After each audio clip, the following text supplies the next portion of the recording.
Welcome back to the studio here at Franklin Bridge. It's the No Mulligans podcast. Jack and Scott here. Scott at SHassy Golf on Instagram. Get you a beanie. Get you a beanie. And then you got Jack here sitting on the mic at Jack Beard Real Estate or the _J Beard. So you guys, welcome to this episode where we are going to put the teacher in the student seat. This is like, dude, like you can see my tally marks up there for the days that I've practiced. I don't even know how to start this. Like, I'm so uncomfortable because I'm putting myself for the first time in a very long time in the seat of being the student. Yeah. Not just in golf, but in life. Yeah. And we'll talk about kind of all of that together, what I'm learning, some really neat things of like, now experientially I can share some of my knowledge rather than just from the teaching side. I love that. But actually from the student side. And so first things first, though, I mean, this is our last episode of 2023. it is. Get some swag. So yeah, we've got new swag. Support you can us. find it in either the show notes or in Scott's bio on his Instagram. We've got hats, we got beanies. If you're listening and watching on YouTube, we have these super cool, super high quality pint glasses here that you can enjoy a frosty beverage in this winter.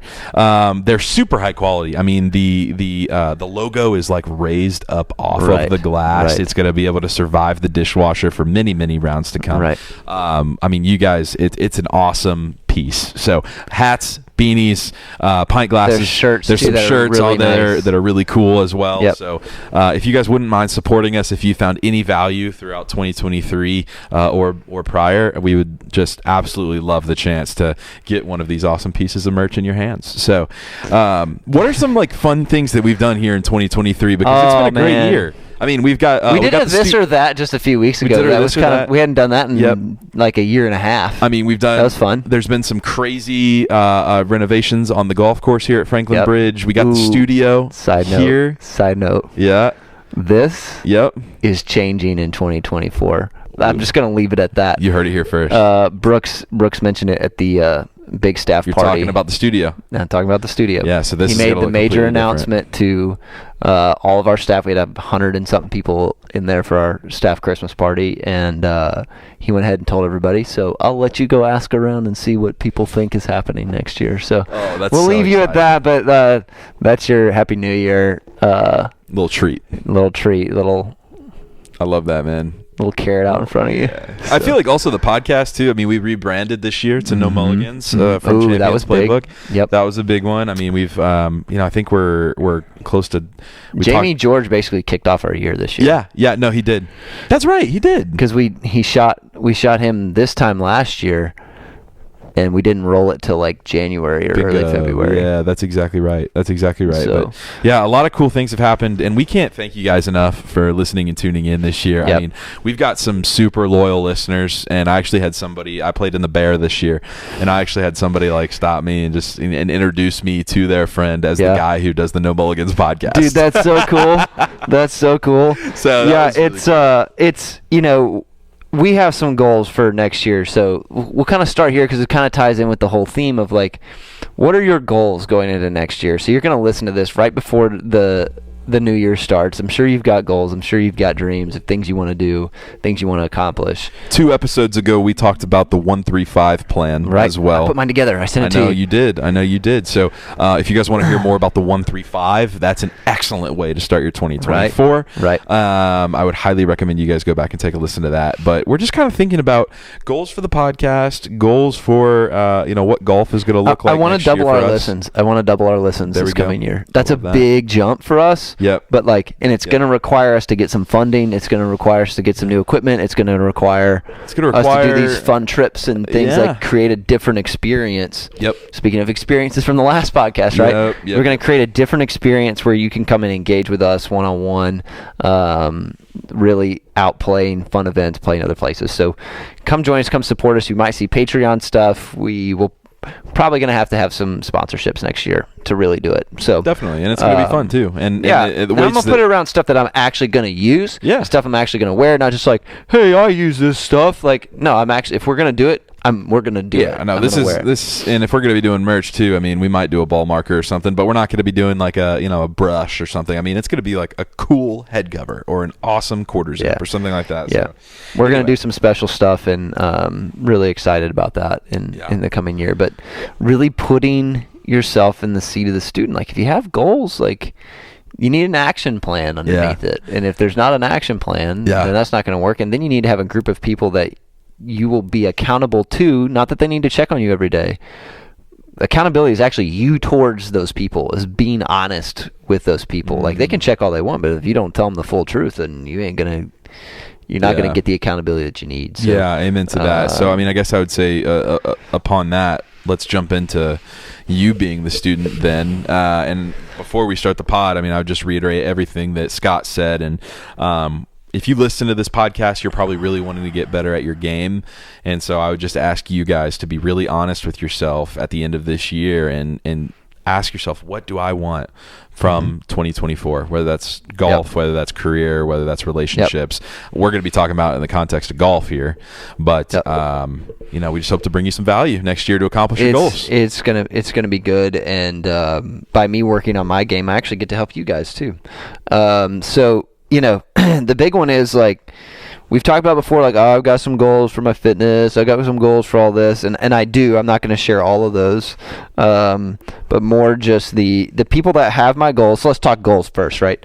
Not everybody needs to know what you're trying to do in 2024, okay? Nobody cares, all right? Amen. Now, like, the people that care are the people in that tight inner circle. Who are those people? 3 to 5. I have 8 people in my... No, you don't. You don't have 8 people in your inner circle. If you do, you don't have any boundaries, right? Like, you need to have some boundaries. So I'd say 8 might be the absolute maximum. If you're a crazy extrovert. If you're a crazy extrovert. But even that, like, who are the 2 or 3 people? Of those 8, there's probably only going to be a couple that will engage with this growth process for you in the way that you need. That's a great point. So I've got my 2 teachers here. I've got my wife, and then I have a group of 3 other people. You're in that group. So there's 2 other people. So and they're actively working in a similar manner in their personal life and in their golf. So like, and probably in their professional life too. Right. Yeah. So all like we're in a similar phase and stage and age of life where like it's a lot easier. There's some similarities there. So so I basically have 6 people that are engaged with this part. Now, 2 of them are teachers. They're not like my inner, they are my inner circle, but they're not. 2 of them are teachers and one of them's your wife. So there's 3 that are like pretty. Those are, you can't separate those. Like, no. They're instructing me. Yep. And one is my wife. She's my partner, and we move through life together. And then the other 3 are outside that. So really my accountability group is those 3. Yep. And then I'm accountable to my coaches, if you will. So with that being said, set your goals, find that group and engage them with it and invite some of their feedback on it. And then you've got to be accountable to them. So like I've got my dashes up there. You'll notice that Tuesday's empty. I haven't completed my stuff for Tuesday. I'm a little behind on my eating stuff today. So I've got some work to do tonight after we hit some golf balls. So you just mentioned you got to start out with a plan, right? Mm-hmm. Real quickly, I'm going to describe the 1-3-5 for people if they haven't paused. So I think a 1-3-5 is essential to setting up yourself for success for a goal that you want to achieve. So real quick, the 1-3-5 is going to go, the 1 is your one thing, your objective, your primary goal for whatever that is. And that can be, I make mine quarterly. Some people, if there's a really big one, it can be yearly. I would ask you to try and go quarterly or maybe half years. I can segment mine down to 4 quarters. 4 quarters. Perfect. But like it's kind of one big one, but the 4 quarters. No, it ends in 6 months. Like it really ends in 6 months. Perfect. Because my fitness component stops at my birthday. Perfect. So there we go. So that's your one primary objective. The 3 is then going to be, what 3 things are going to get me to that one objective? what are those three things that are going to be the main contributors to me accomplishing that goal, right? And then off of those three are 5 strategies that we can do for each one of those 3 objectives. So you can see how these 3 things are creating almost like a spider web downward. The goal of this is to be, well, if I want to accomplish my one thing at the point in time where I want to accomplish it, then, okay, what are the 3 things that contribute to it? And then what are 5 strategies I can do to then accomplish the one goal that then accomplishes the major goal? Right. Which you can see how this is all creating an action plan. Correct. All right, I'll let you go from here. So I'm in a learning mode. Now, when I was 10 years underneath Hank, I'm obviously working, but I'm still learning at the same time. But like the learning's just kind of like a part of the job, right? It's not like I'm actively seeking something outside of my work to... Seeking, I think, is the key word. You're not seeking anything. Right. Just by the nature of being in the environment, after those first 2 years of learning, you're just learning by being around other teachers and having lunch together, and that's a different thing. The other thing that the 135 does when you're talking about learning is that you could be learning, but it might not be related to the goal that you want to achieve, right? Ooh, yeah. Why am I learning about how the ancient Aztecs built a pyramid when I want to be able to two-putt every time, right? There's a difference in what you're learning as well. Right. So that's good. So I've got my 135. My people know my 135. I'm also... So a couple of things. So... every week I'm meeting with a spiritual mentor from my church every Friday, and so we've got some accountability on that side. Then I've got a meeting with a leadership coach. I've got several sessions of that set up, so that's on the regular. It's really aggressive on the front end, which is good. So those are like just 2 spaces that I'm sitting in learning right out of the gate. I'm up at 5:30. My day starts at 5:30 every day. Like that's a non-negotiable. Like it starts at 5:30 every day.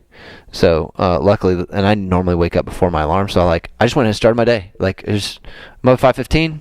Boom. Let's just start. Let's just don't get in that habit. So that's new. And I've got some accountability for that too, which is great. It comes in the form of a text message at 5:30 a.m. from somebody else, and if you don't reply within 30 minutes, it's a phone call. So, right? Like, but it works both ways with the other person. And then there's some plans for my fitness. So I'm notorious for trying to do everything at once. I can't do everything at once, and that's... Nor should you. Nor should I. So we've layered things. So like these are things that they're small assignments that go along with the leadership coach. My group knows the things I'm learning from my leadership coach and the things I need to be focused on. So they're all in. They know what's going on there. So because they need to know the whole story. And then on top of that, I've had several like poor rounds, and in thinking about this whole last year, the last 13, 14 years, like I've kind of lost enjoying the game.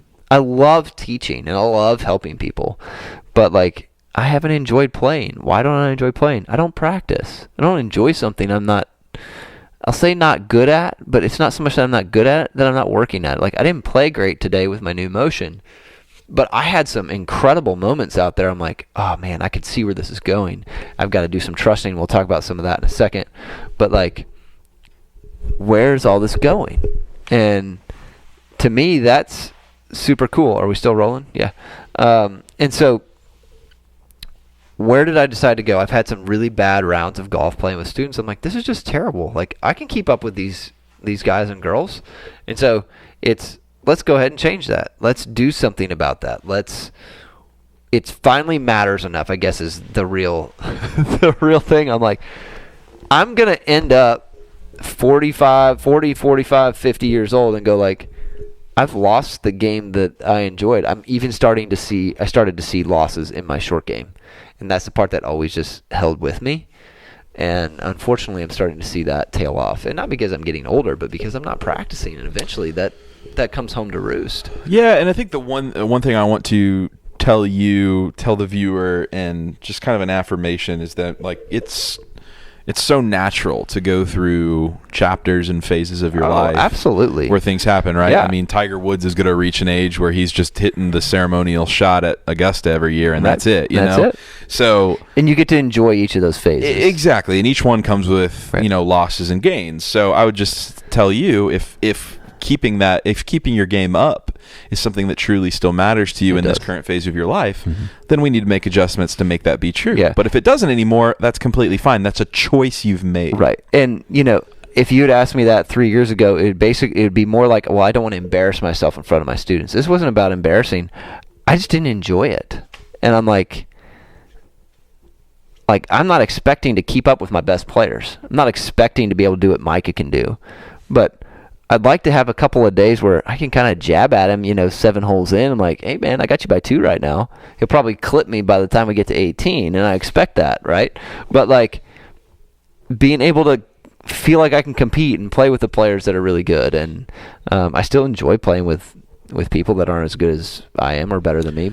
And I think that's a real key. I miss that. Yeah, and that's a real key. You miss it, you have a desire for it, and you want it, right? And so we were actually talking with a student that you had in here just before the podcast, and you asked her, and your head was in the exact right place, and you asked her the right question. You said, how many days a week can you practice? That's the right question, but there was a better question. Exactly. You asked her the right question. You said, how many days can you practice? And she answered, and then you said, you asked another question that was related to that. And I said, hey, Scott, can I change that? And you said, sure. And I said, well, hey, student, how many days do you want to practice? That was so good. And it might seem like why'd you ask that, Jack? It might seem like a weird question, but there's a big difference. One of them is an external force, and one of them is an internal force. So when I asked, what do you want, or how many days do you want to practice? And then she answered, all of them. And so I said, great. Now we have a desire and a goal that student wants for herself, rather than you saying you are prescribed to practice 7 days a week. And now you have, as Jamie would call it, you have a contract. Or you talked about a contract. You have an upfront contract. You have an agreement in place. Yep. And, and not only is it with you, your coach, as an accountability person, you did with yourself, but it's also with herself, because she said, listen, I told Jack and Scott I want to practice 7 days a week. I'm doing myself a disservice if I do not. It's not that they feeling like they're having to hold up their end of a deal for somebody else. Right. And so I say this whole story. Well, and that's why I started with, what do you want? Exactly. I say all of this to come to a conclusion of, this is all internal. If you want it, you can have it. If you don't want it, fine, leave it. Pick up something else. Well, so we'll tie this to Jamie George. So go listen to Jamie George's podcast, the Thriveless podcast. Go check it out. I think it's jamiegeorge.com. I think it's literally that plain. Incredible leadership coach. He said, Scott, I want you to write down 25 longings, things you really want. Because I've served people so much that I've kind of gotten lost of what do I actually enjoy doing? I don't actually know the answer to that. I can give you some answers that are supposed to be right, but what do I actually enjoy doing? What do I want to do? What I want to accomplish? He said, you can write anything. You say, I want peace. I want to be less anxious. I want to be more excited when whatever. I want a Maserati. You could have said, I want to learn how to make homemade pasta. You could have said anything. It doesn't matter. Yeah. And so it was really hard to write my first 5 to 10. I was like, I don't know how to answer this question. But once I got past, I think it was about once I got past 15 or so, because I had to get to 25. Once I got about 15, I blew right through 25 and we got to 55. It was in one sit down session, about 30 minutes, just whoom. But it took me an hour and a half, because the start of it was so slow.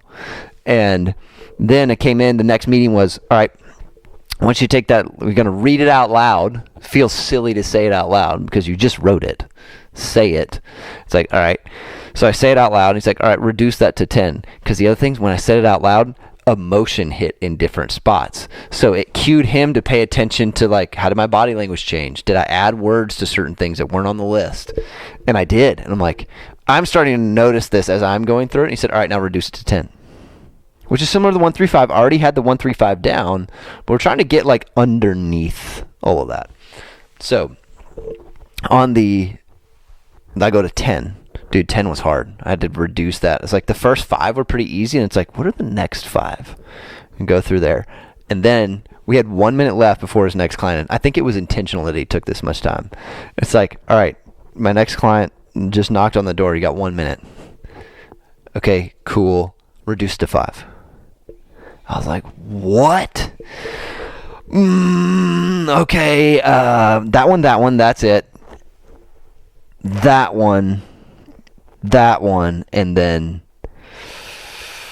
yeah, that one. Then I went, oh, this, okay, I know why I'm picking this. The 5th one was the hardest one. I know I'm picking the 5th one. If I pick the 5th one, it goes with those 2, and it accomplishes the other 5 that I'm not choosing from the list, right? Such a you answer. Right. But, like, it is one of those things, like, the book you mentioned, The One Thing, like, it really is, like, there is a thing that accomplishes multiple, just like I do in a golf swing, right? Like, all right, when I look at a golf swing, like, if we touch this, we accomplish all of those things, or a large enough number of them. Or, I mean, the premise of The One Thing is, what is the one thing that we can do to make everything else easier or not? Right. Gosh, what is the word I'm thinking of? Not easier, you don't have to do it. Right. So as a part of that, it's like, okay, now I know. Now I got behind my why a little bit more, and now I know what I'm really going after. There's personal life in there, there's business in there, there's, development in there, and so that's that side of things. Now it's, all right, this is the fun one, this is a complete aside. Now I'm going to go, who am I going to take lessons from? Who's qualified to teach me? Well, I know there's a few people who would know what to teach a player of my skill level, my experience level, who know my golf swing well enough, because I'm an anomaly in terms of height. Well, guess what? None of them are around here. So, not even height, just proportions. Yeah, like crazy long legs, crazy short torso. Right. The whole history of my game and how it's developed and when it was played well, etc. So, I've given Eric and Elijah kind of the backstory. So I started with Erica. Erica's going to give me my full swing lesson. Elijah's going to do a lot of my short game, and Elijah's going to kind of help me on the full swing as well. So I let Erica take the first crack at it, right? She's the least experienced teacher on our staff from a actual teaching experience standpoint. They've both watched me teach for a large number of years. They've both played for a lot of years. They both had lessons over years before they see me. So, like, they have a lot of knowledge, right? But relative to me, I'm like, all right, I'm going to give myself the most junior teacher to give me a golf lesson. But I gave him the full context. This is what my swing should do, blah, blah, blah, blah. And so one of the elements that Hank always gave me said, your swing as a rule is going to be knockdowns. So, like, think Tony Finau, right? Some of those other tall guys, DJ's the anomaly. Rahm, right? Like, they tend to have shorter, tighter motions because the levers get hard to control. So if you're a tall guy listening to this or a tall girl listening to this, yeah, sorry, your short golf swing is going to be pretty short. So then Todd Anderson, who also learned from Hank, who teaches Billy Horschel and he mentioned, like, hey, we can get that left arm straight at the end of your backswing, which shortens my motion, then you'll be in good shape. But whenever I've tried to straighten my left arm, I don't hit it well. So, but the theme is there, right? College coach had something similar to that. Like, there's a theme and a thread. So I gave her that context. We look at the video. I'm wanting her to do, like, high level, like, deduce this, and this, and start with this. And I almost never hit the ball in the center of the face 2 swings in a row. Which you'd be like, well, Scott, you're really good. Like, it's just something I've never done. Now, I do it with my wedges and my putting, but I don't do it with my full shots. And so I'm sitting here going, all right, told her that. She looks at the video.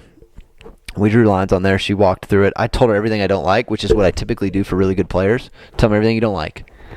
Because I want to know where you're at. Because if you have a really strong opinion about something, I need to know that. And so she's like, well, why don't you just swing between 2 tees? I was like, really? You're going to give me what? She's our junior program director, right? You're going to give me the thing that we give to our 7-year-olds? Like, that's the arrogance in somebody when they come in to take a lesson, right? They have an opinion about what they want to do or think they need to do or etc. But I intentionally am putting myself in this position, right? It's on purpose. It's for her development. It's for my development. It's for me. And what's so funny about this is like I've watched you give enough lessons to where you go, all right, so and so. If it's not one of your consistent students, you're like, all right, what do you want to work on? And they're like, well, I just feel this, that, and the other. And a lot of the time, sometimes like I'll be in the back of the room, or like they can't see me, and you'll look at me, and you're just like, watch this. And it's like you just go down a completely different route. And I just see you doing the exact same thing as a student. And you know what? Like when I watch Elijah and Erica teach, they do some of those things because it's what they've watched me do and they've learned how to do it. And it's really cool. It's not fun to be on the receiving end of that, which is the irony of the whole thing. And so I'm like, all right, put these 2 T's down, one outside the toe, one inside the heel. And I'm like, internally, I'm incredibly defiant to this drill. Like, so really high-level players will kind of not really try, and they won't tell you they're not really trying. Now, luckily, I kind of wear my emotion on my sleeve, so, like, Erica kind of pick up on that energy a little bit.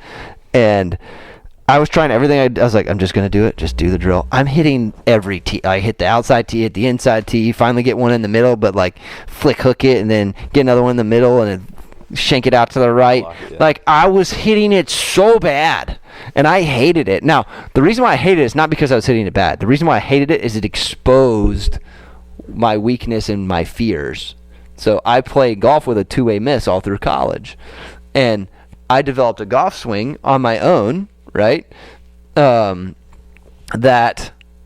is, I just would always try to fix the previous bad shot. And I have all these moments where I just kind of guide it down at the bottom, especially under pressure. I do a lot of guiding and just kind of hope that it all works. And so this was a low pressure situation, right? And I'm feeling that frustration hit in such a simple exercise. I'm like, why am I so frustrated? Like, Scott, just be a student. It's fine. Like, this is all the dialogue that's going in my head. Like, just be a student. It's fine. But internally, I'm like getting frustrated. And then she said, and then she looks at me. So I'm already amped, but I'm doing it. She said, well, if your swing theme is supposed to be hitting the knockdowns, why don't you just hit a knockdown? I was like,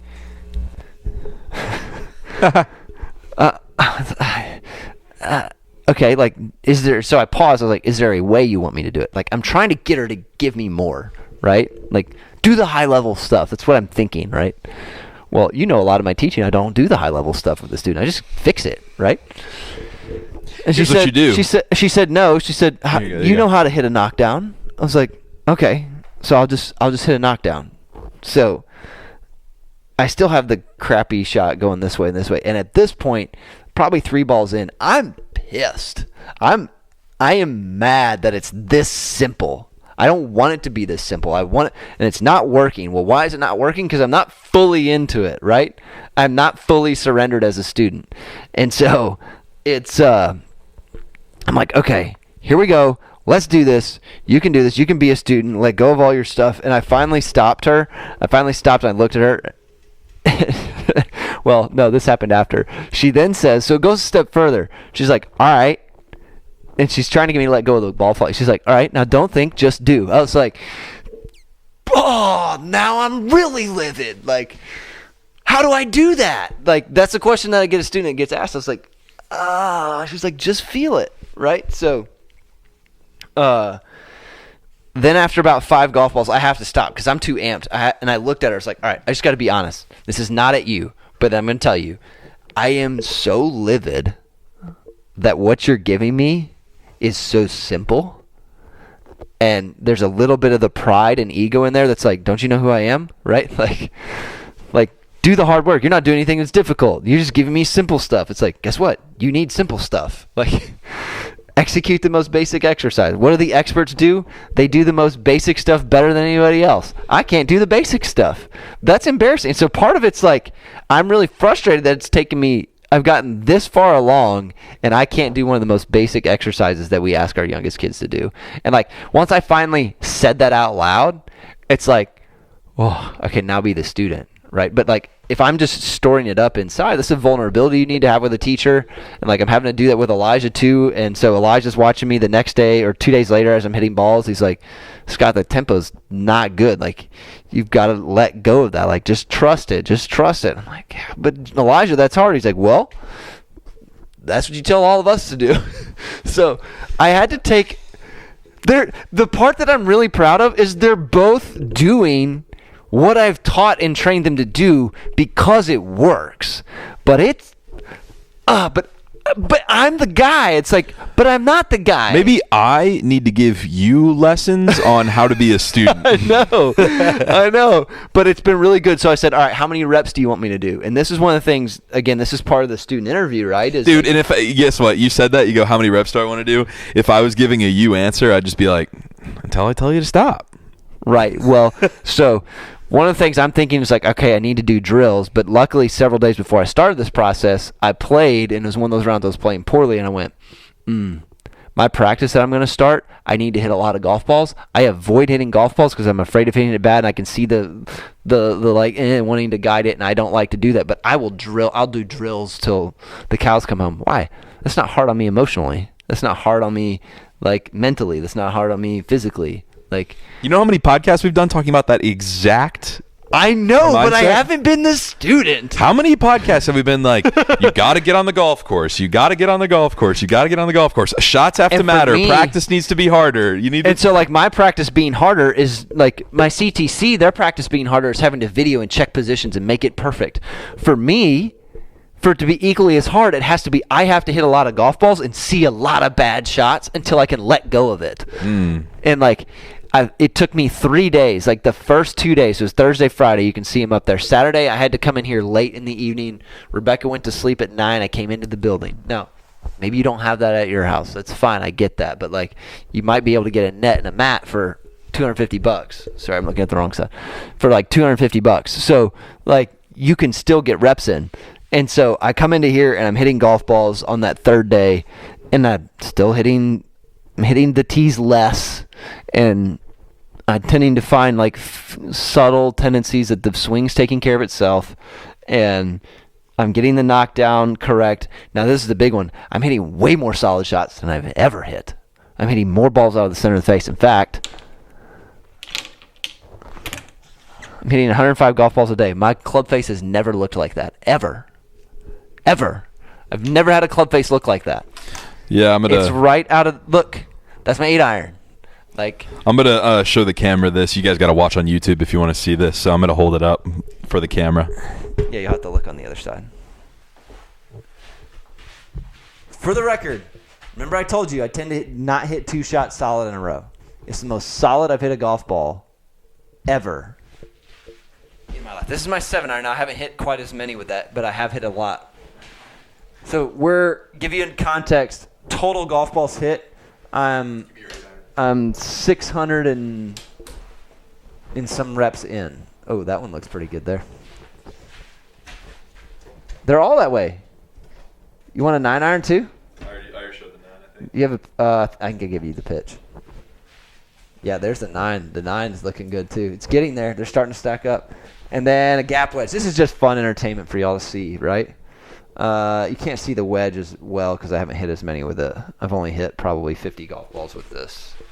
Which side am I talking into? There we go. Tell them where they can find us on YouTube. Just search the No Mulligans podcast on YouTube. Jack was saying, tell us where you can find us. So, like, I'm not kidding you. Hey, guess what? I can do this, right? Now, not every single one's out of the center yet, but I do anticipate that becoming something here in the spring where, like, literally, I don't hit a golf ball without those 2 tees. Every ball is a knockdown. Now, a couple other key things in here. One of them is we decided 105 golf balls, and Erica said you only get to hit 7 in a row, and then you have to change clubs. So hit 7, then do it again. Here's the other one. I finally got a thought process that was the same. So if you've read the Champions Playbook, Chapter 7, I believe, talks about the mental game. Talk about something called a clear key, where your mind can't think about other things. Well, don't think, just feel. How do you do that? Just feel. So my thoughts were, hit a knockdown, don't think, just feel. And there's a rhythm to it. Like, it's literally a part of my pre-shot routine. Ba-ba, ba-ba, ba-ba. And it's the same every time. You cannot get really good until it's the same thought every time.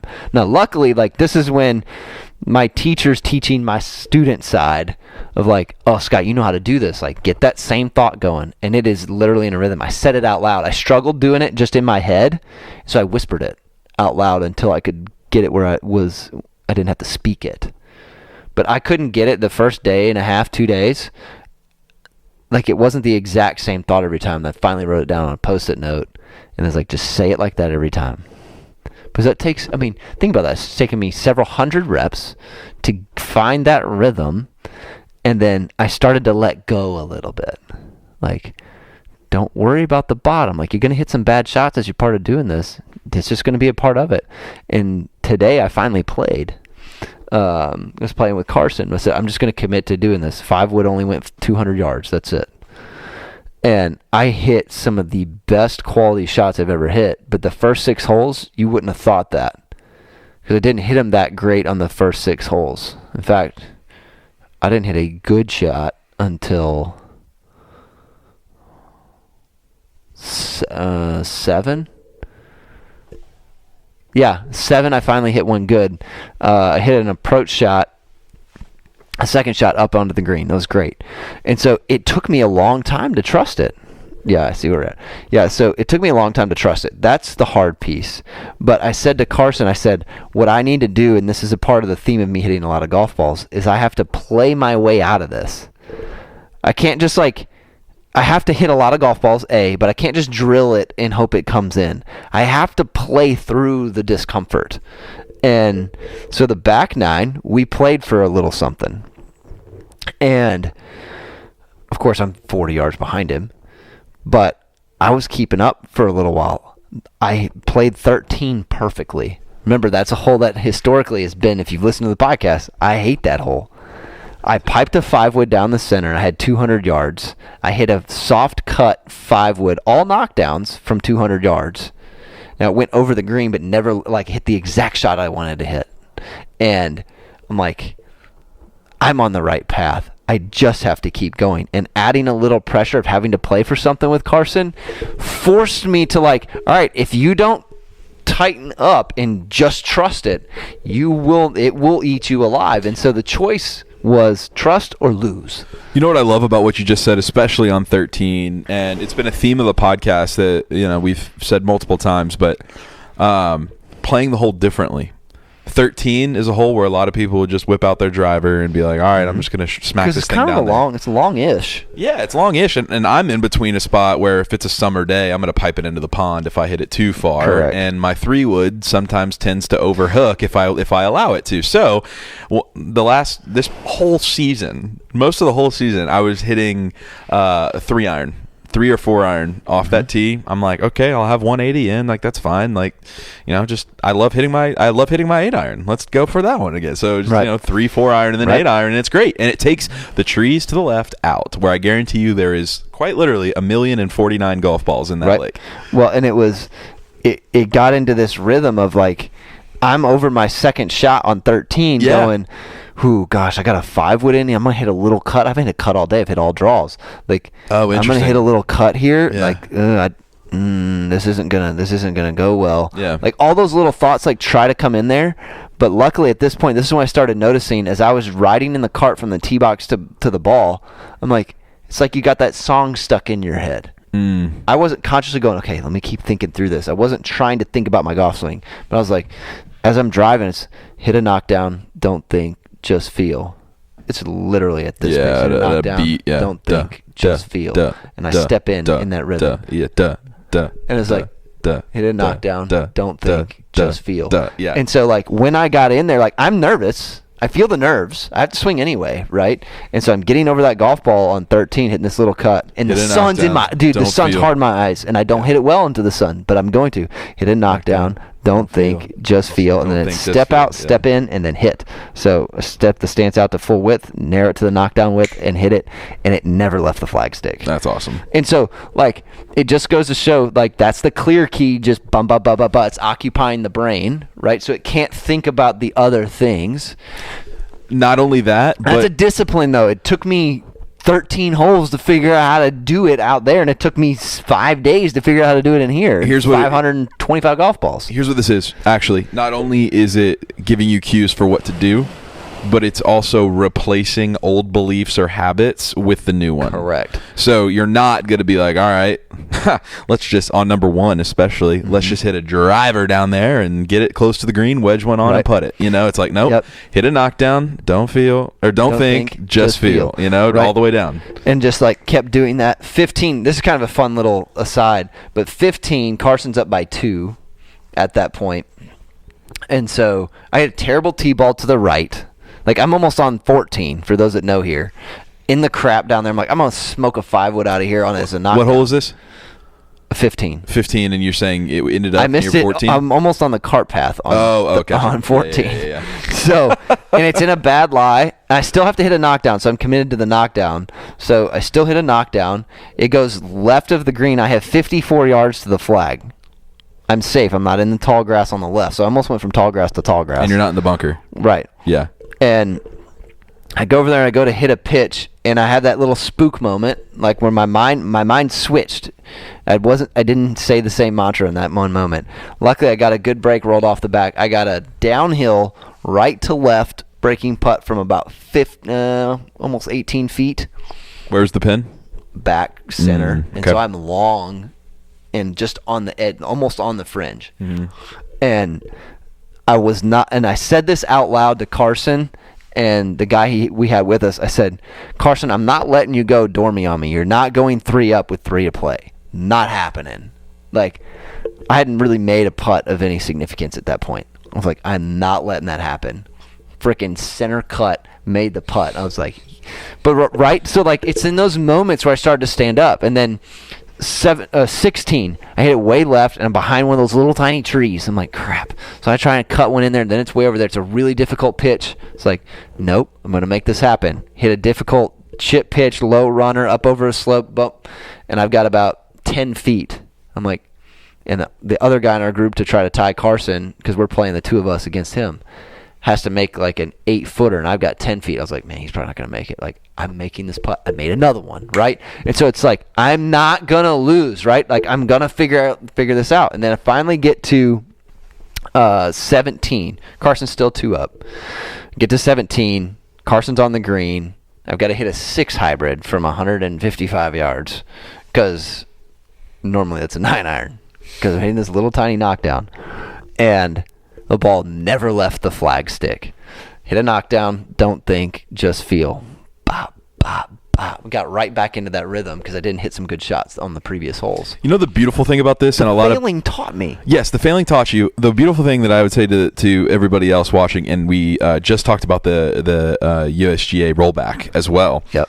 The one thing that I will say is, like, listen, with that new framework that we have, we can take these clubs, strengthen them, and you can hit those knockdowns and actually have better clubs into the flags as well, right? With appropriate spin rates. Like, that's the beauty that equipment can do for you, right? So a lot of these people that are like, oh, I got to make full, I got to hit my drivers far, I got to do everything like the PGA Tour players do. It's like, no, dude, play your game. We can find a way to make the equipment and your thought process and your routines into a game so that you can shoot low. There's multiple ways to play this game. I think I shot 80.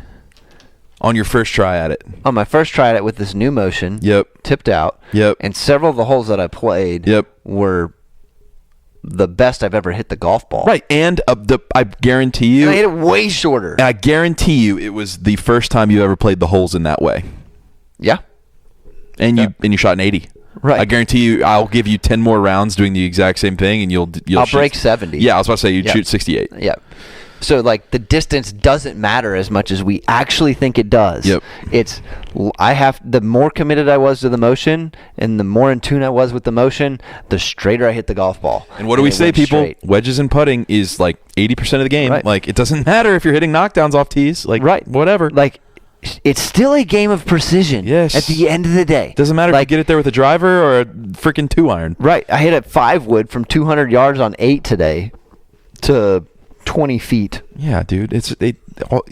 And I don't play with those distances, so I've never had to play with those distances. Yes. So I'm having to create all that on the 100%, fly. 100%. It's like I just had to commit to it. I was like, I'm going to commit to this process that I've been given to get better. So here's how I want to round this out, because I think this is going to get to or get into the climax here on this one, which is everybody who's listening to this. everybody who's listening to this who has like their way of golf like just ingrained in their heads, it's like, no, what if we could find something better? Or what if we can do something just slightly different to make your game better? The whole point of this podcast is you have to be a good student. Right. And I think you have to submit to some sort of teaching, whoever that is for you. Mm-hmm. I'd like that to be Scott Hassey. And then do the work possible and do things differently. Have an open mind to think that the way that you've been doing it might not be the best way. Right.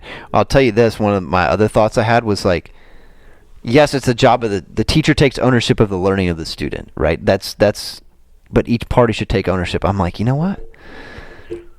The reason why I didn't get better when I first started the lesson was because of me. Yes. Not because she's less qualified. I thought that was obvious, Scott. Right? Like yeah, it's dead obvious. But like the student that doesn't get better, it's their fault. Yeah. Like if you're not getting better, well, I'm asking questions. I was like, but if you have a block that you're not willing to accept what's given to you, or do the work, then you're not going to get there. Yeah. You can have your ACL repaired, but if you don't do the rehab after, doesn't matter. Doesn't matter. It's a little better, but you're going to still have problems. And so like you still have to do the work. Like Elijah's not going to fix me. Erica's not going to fix me. If I went to Butch Harmon, he's not going to fix me. I have to do the work that's going to get me there. And that's, if I don't do that, then I'm not going to get there. And I have to put the people around me. I can't wait for the people to show up and like, okay, we're finally going to hold you accountable, Scott. No, I'm an adult. I have to put those people around me. I've got Jamie George. I've got Mentor at Church. I've got you and two others in that group that are 3. I've got my wife. I've got these 2 people here. They give me the structure. You guys decide. I'm going to be the student. If I'm being a bad student, tell me I'm being a bad student. Like, that's how we're gonna do it. Yeah, we've talked about to round us out here. We've had podcasts where we've talked about how to be a good student, but what I've really enjoyed about this is that like when we've been on those other podcasts, you always talk about, okay, if you are a student, here's how I'm going to teach you, and here's how you can be a good student. But this one has been super enlightening because it is quite literally you in that position. It's kind of like Undercover Boss. That's so good. It kind of is. Yeah. You're like, oh man, yeah, this part of our operation isn't very good. Like, oh yeah, wow, being a bad student is really hard on any teacher. Yeah, and like Erica and Elijah are both really good teachers, and they're probably in some ways kind of frustrated at you in some way, right. In some ways in the teaching process, right? And so like all of this I think is really enlightening because those of you who are listening at home are quite literally getting what it would be like if Scott Hassey was the student, and you're going to hear on multiple podcasts in 2024 talking about the results of some of this, so stay tuned for that. Yeah, no, it's the number of lessons I've learned in 7 days of doing this is pretty high, and it's going to make you a better teacher too. Absolutely. Yeah. Yep. And just be a better student. I'm sorry. And that's coming from somebody who's experienced it too. And you know what? If I push on you now for being a better student, know that I'm being pushed too. Yeah. Ooh, that's good. It's always easier to follow somebody who leads by example. Yeah.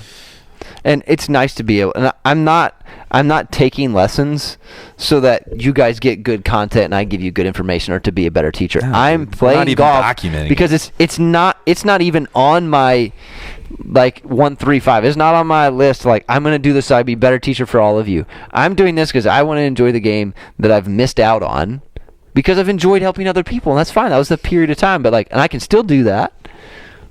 But it's time for me to, you know what? I want to play good. And I want to see what I'm actually capable of. In perfect timing for 2024 Play with the Pot. Oh, yeah, it's so good.